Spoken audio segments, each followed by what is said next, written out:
Sul palco questa volta sono saliti i giovani, le donne, i professionisti, gli studenti per dare voce al territorio, per dare voce a chi ogni giorno esce di casa per andare al lavoro, a scuola, all'università. Così per una volta niente big della politica che sono rimasti seduti in platea, ma invece gente comune a parlare. Si è presentata così l'Assemblea Popolare per l'Italia al Teatro Quirino a Roma, organizzata dai popolari del Ministro della Difesa Mario Mauro con l'Unione di Centro e gli altri soggetti usciti dalla scissione di Scelta Civica per far partire quella che il ministro Mauro ha definito una nave per andare oltre l'ambiguità del populismo e la sterile contrapposizione centrodestra-centrosinistra.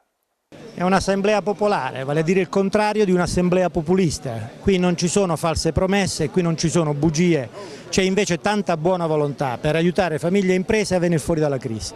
La fiducia è la chiave di un'azione politica ed è la merce che più scarseggia oggi nel nostro Paese. Un'Italia popolare, cioè un'Italia di gente che lavora, che si mette in discussione per aprire un nuovo orizzonte al nostro Paese e soprattutto scommettere sul destino di una generazione, questo è il nostro obiettivo politico, un obiettivo politico che trasformeremo in un impegno politico attraverso un nuovo soggetto.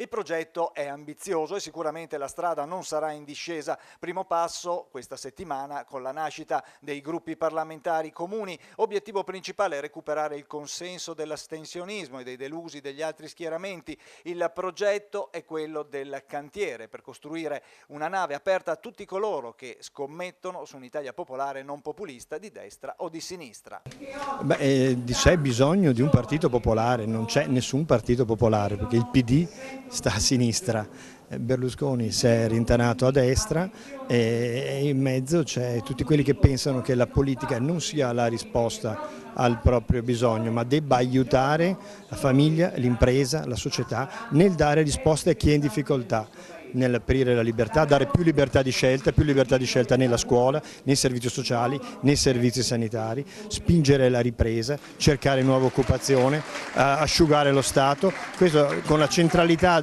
alla persona, sulla persona e sulla società che non è il manifesto, non è nel DNA oggi in Italia di nessun grande partito.